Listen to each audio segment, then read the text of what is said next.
Hello po mga kababayan, si Dante Maravillas. O yung kampo mga kababayan ni Martin Romualdez, nagpalabas na ng official statement sa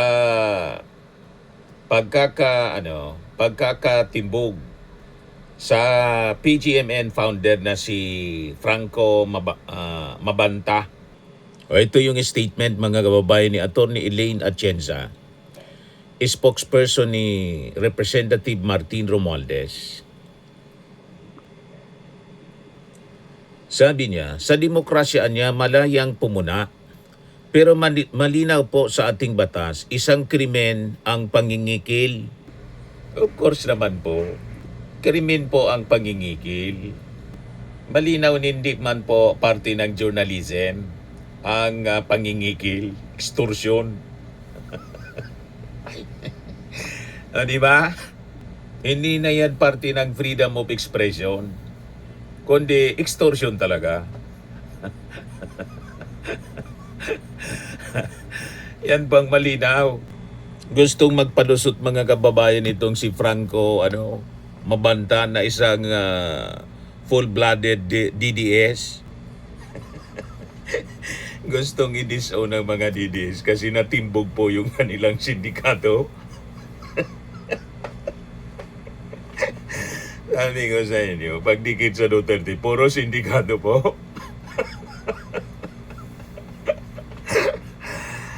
Buti na lang hindi tayo dumikit po. Umiwas tayo agad kasi puro sindikato talaga po. So sabi dito sa report ng News 5, mga kababayan, PGMN is twisting the narrative. Ito yung full statement as published ng GMA. Basahin natin mga kababayan. Pahayag ni Attorney Elaine Atienza, spokesperson ni dating House Speaker Martin Romualdez, kaugnay sa pangingikil umano ni PGMN founder Franco Mabanta. Na bago na po yung meaning ng PGMN, hindi na Peanut Gallery Media Network. Naging perang galing sa maletang network. 3 maleta mga kababayan. Yung tinanggap, puro niya talaga sindikato, Mr. Maravillas, puro budol.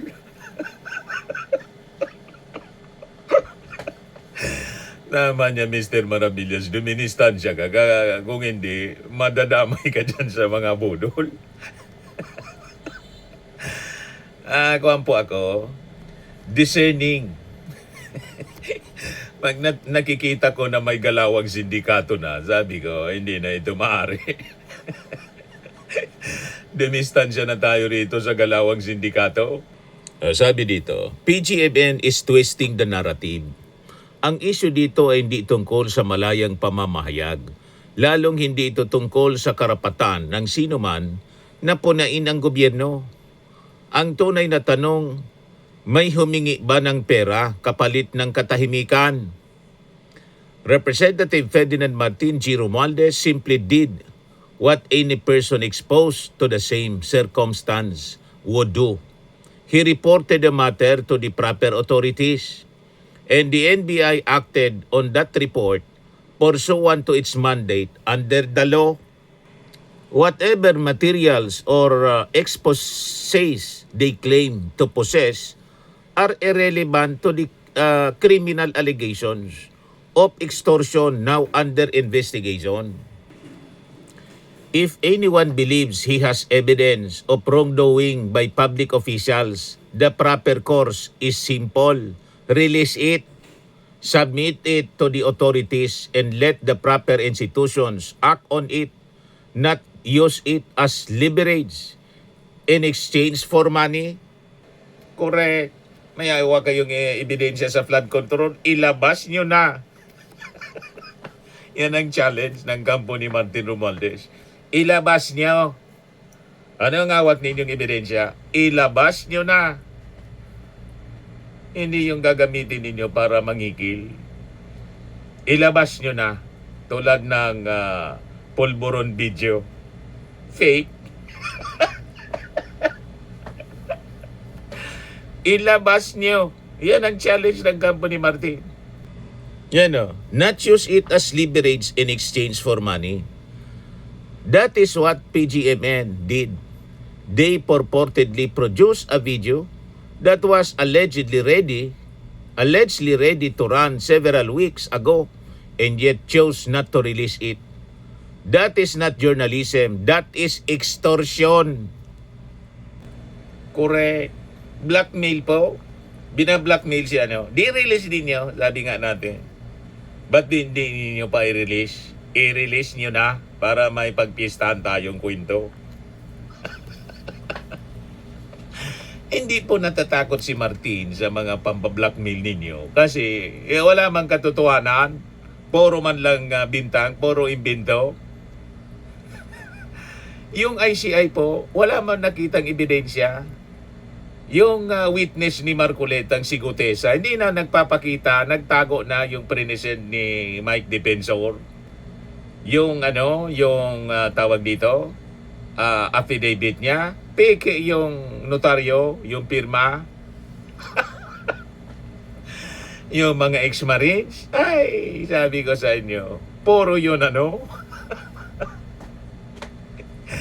puro bodo lang kwento.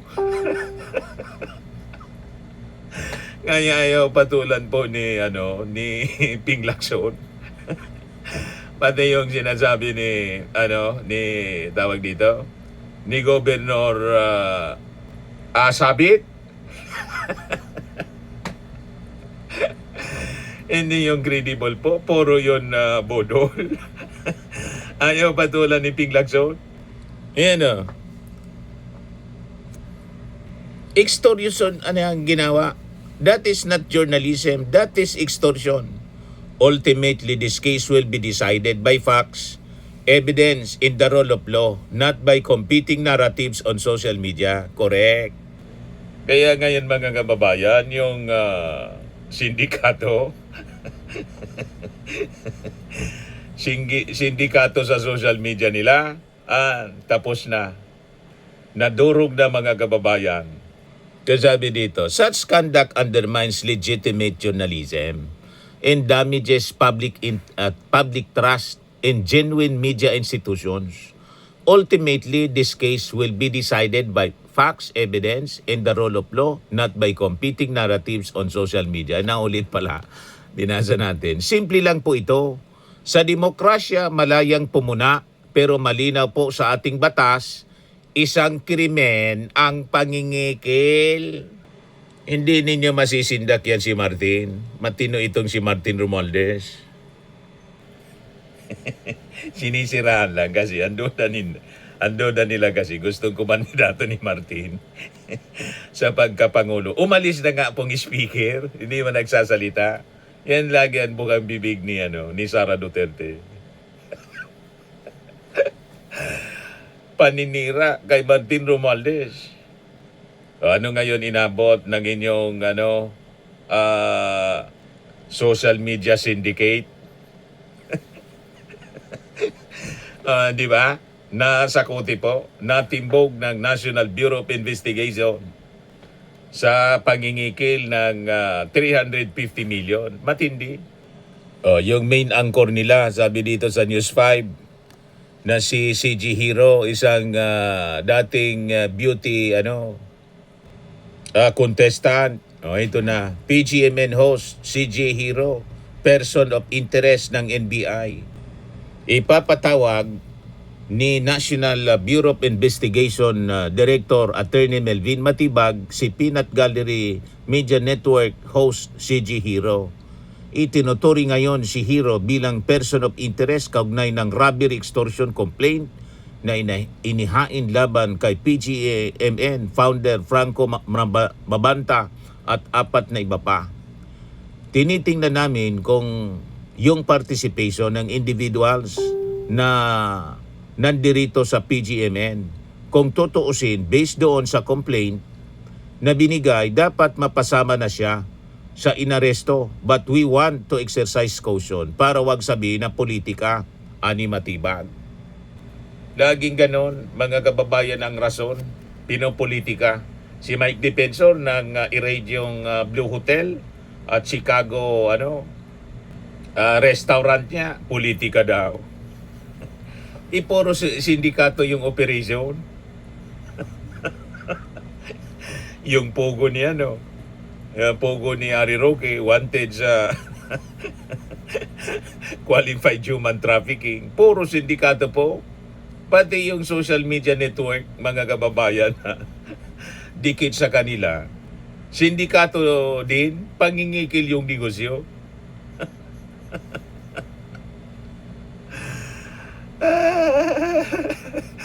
O di ba, mga kababayan? So, may post noon, mga kababayan, itong CG Hero, nagmamayabang. Sabi niya, if you don't want to become our next piece of content and risk destroying your political career, there is a price to pay. O, alam na yung price, 350 million. There is a price to pay daw. Sabi ni Gigi Hero sa kanyang post. Yun pala yun. Kutong, kikil. Kaya pabagsak na po yung troll farms ng mga DDS. Pabagsak na po. Yung narrative na bank glitch, nagka-bank glitch lang daw yung sa bangko ni Sara at ni Manscarpio. Di ba yun narrative ng kanyang abogado. Hindi man daw totoo yung 6.7 billion. Bank glitch daw. Kaya ngayon, pag tiningnan ninyo ang mga post ng mga DDS, hilong-talilong na, wala nang nagbibigay ng direksyon kasi natimbog na yung puno ng sindikato. So ang dating malakas, mga kababayan, na troll farms na ginagamit nila para kontrolin po yung social media narrative, ay isa-isa na pong nalalaglag ngayon. Humihina at nagsasara. Kasabay nito po yung PGMN na isa sa pinakang agresibong anti-impeachment propaganda platform sa social media. Ngayon ay tila wala ng kapasidad na ipagtanggol si Sara Duterte dahil napilitan na silang mag-focus, mga kababayan, sa sariling krisis. Lalo na po sa kahiyang kinakaharap ng kanilang founder na si Franco Mabanta. Dahil po dito sa entrapment na nangyari sa aligasyon ng extortion amounting to 350 million. Trinay, mga kababayan, nakikilan si dating House Speaker Martin Romualdez. Ayon po, natimbog ng NBI. So habang humihina po yung propaganda machinery nila, nawalan din po ng depensa nawalan ng plataforma yung depensa ni Sara Duterte. Ngayon doon tayo sa mga palusot na bank glitch daw, yung 6.7 billion na nasilip ng AMLAC. Mga kwento tungkol sa assassination from beyond the grave. Mga scripted na emotional narratives. Lahat ito bumagsak, mga kababayan. So lahat ng itong mga propaganda nila hindi na tumatagos po sa publiko. Dahil wala na pong sapat na makinarya sila para pilitin ang mga tao na paniwalaan ito. So kapag umina na po yung mga propaganda, lumalabas na yung realidad. At ang realidad, mahina, mababaw, at hindi na kapani-paniwalang mga depensa ni Sara Duterte. Kapag wala ng mga trolls na bumabalot dito, mga kababayan. Kaya si Sara sa mga interviews doon sa Dahig po, pinagsadyos na lang niya yung impeachment. Yun yung statement ni Sara. Manifestasyon, mga kababayan, ng pagtanggap ng pagkatalo. Sa loob po kasi ng maraming taon, naging sandata po ng Duterte political machinery ang coordinated troll operations sa social media. Ito yung ginagamit nila para manipulahin yung public perception. Kaya sa mga surveys mo, kahit wala man pong performance si Sara Duterte, mataas yung performance. Puro piki. Yun mga kababayan, minamanipula kasi nila po yung public perception. Iharas yung mga critics, magpakalat ng mga fake narratives, i-trending yung mga propaganda, takpan yung issue ng mga corruption at abuse. Ngunit ngayon mga kababayan, malinaw na humihina na ang sistemang ito. Isa-isa nang nawawala ang dating malalakas na propaganda pages nila. Humihina yung mga engagement. Nawawala na po ng credibility kasi na-expose na mga sindikato pala.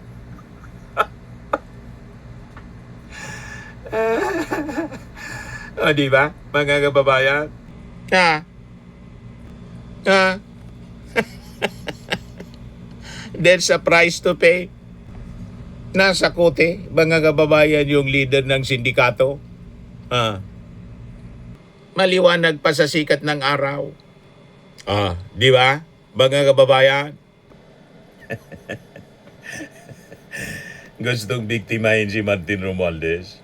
350 million. Kaya sabi ng abogado ni Martin, isang krimen ang pangingikil sa demokrasya, malayang pumuna, pero malinaw po sa ating batas, isang krimen ang pangingikil. Malinaw po. Gets na ninyo, mga kababayan. So, yung PGMN, mga kababayan ni Franco Mabanta, dati siyang propaganda weapon. Hanggang ngayon, propaganda weapon pa rin. Pero ngayon, mga kababayan, abala na sila sa damage control. So, malaking bahagi, mga kababayan, sa DDS propaganda ecosystem, yung Peanut Gallery Media Network or PGMN na ngayon pinalitan na ng ating mga netizens yung yung meaning, naging pera galing sa maleta Media Network. 3 maleta. You see? So ang PGMN, mga kababayan, ay isa sa pinakang organisado na digital propaganda arms na ginagamit para protektahan ang political interest po ni Sara Duterte. So sa loob ng matagal na panahon, yan po, nagsilbi po siyang attack platform laban po sa administrasyon at mga critics. Amplifier po ito ng pro-Duterte narratives. Distributor po siya, yun ang negosyo nila. Distributor ng anti-impeachment propaganda. Social media mobilization hub po siya para sa DDS ecosystem. Ayun, na-expose po. Natimbog. Pero ngayon, because of yung nangyari po, imbes sila makapag-focus ngayon sa kanilang propaganda operations, napipilitan silang iligtas si Franco Mabanta mula po sa kahiyang dulot ng sariling pagkasakim sa pera at yung extortion, mga kababayan, ay malinaw na pagkasakim sa pera. So ito yung malaking problema, mga kababayan, sa propaganda machinery. Kapag ang mismong propagandista ang nawala ng credibility, siyempre bumabagsak ang buong narrative structure po. Dahil paano magiging narrative, alternative, moral alternative media, ang isang platform na iniuugnay po sa extortion at manipulation. So ang PGMN, mga kababayan, ay hindi po siya ordinaryong page lang. Ito po ay ito'y naging strategic communication hub and weapon ng DDS ecosystem. Pinosisyon ito ang sarili bilang isang alternative media kuno. Maraming nabodol po. At saka free speech platform, yun ang kanilang positioning upang makuha po yung tiwala ng mga taong dismayado sa mainstream media. Yun ang positioning nila. Ngunit sa ilalim po ng branding na ito, agresibo nitong itinulak ang pro-Duterte narratives, anti-administration attacks, political polarization, coordinated outrage campaign. Mahilig manggatong sila. At saka yung anti-impeachment messaging. Yon ang kanilang focus, yung kanilang ginagawa po. So yung strategy nila, magmukhang independent media entity kuno. Yun ang pakilala nila mga kababayan. Pero malinaw naman po yung political alignment. Tingnan ninyo yung panoorin ninyo mga content. Puro pro Duterte.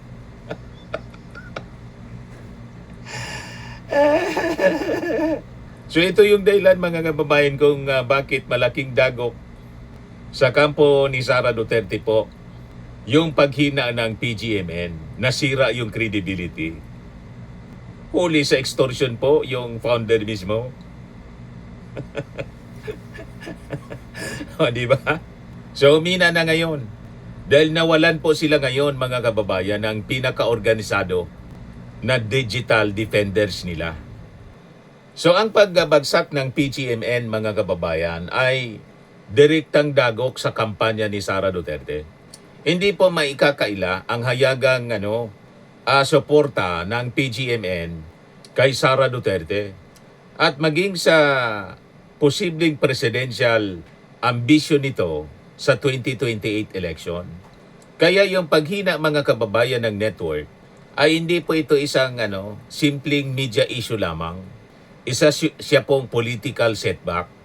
Dahil sa panahon po ng impeachment controversy, mahalaga po sa isang politiko ang narrative control, mga online defenders, troll amplifications, emotional propaganda, at saka social media mobilization. Ganon yun po mga kababayan.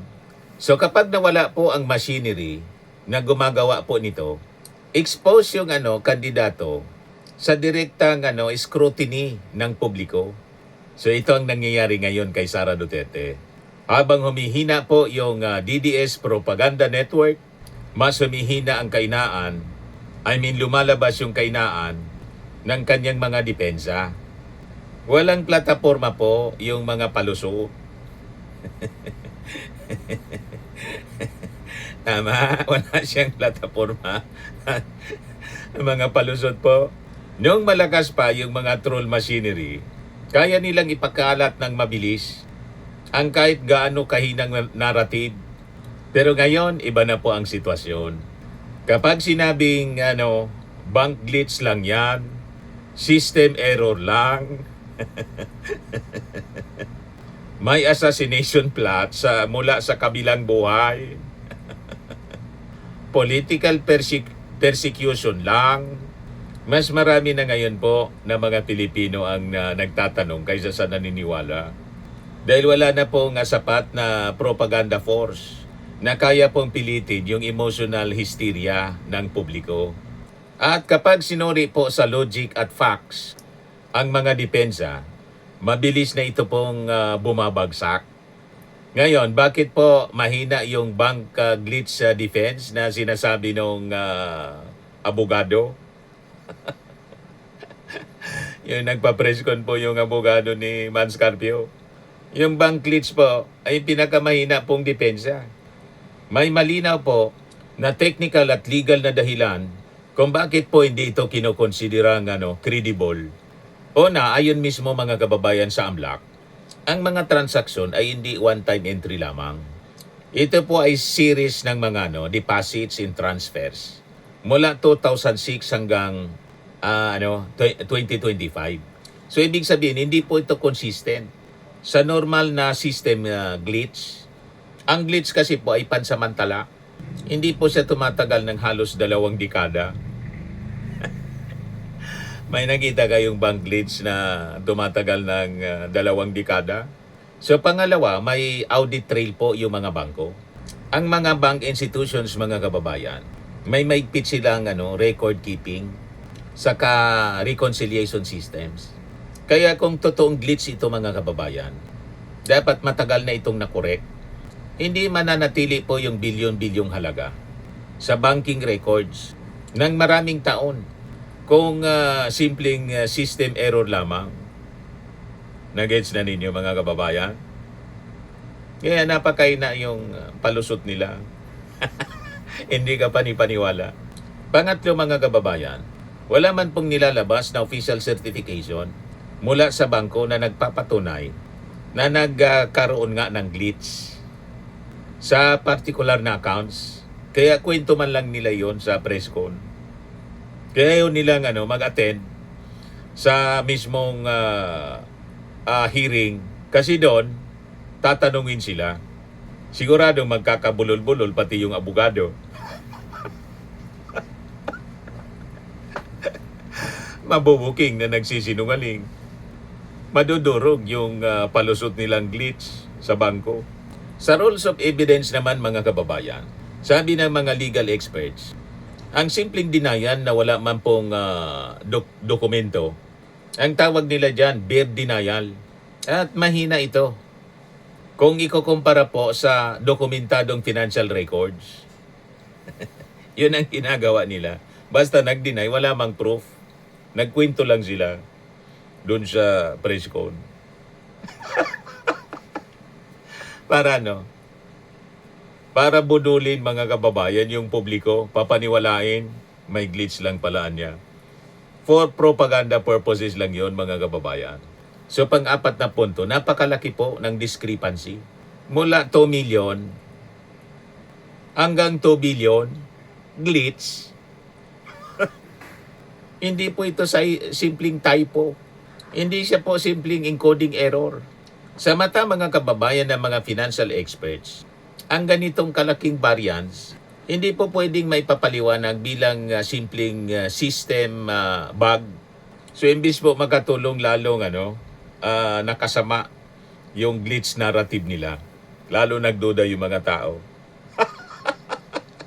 Lalong lumalim yung issue sa unexplained wealth, mga kababayan. Lalong lumakas yung duda ng publiko. Tama po. Ayan man lang, mga kababayan, yung ating short video ngayon. Ako po si Dante Maravillas. Bye-bye. God bless.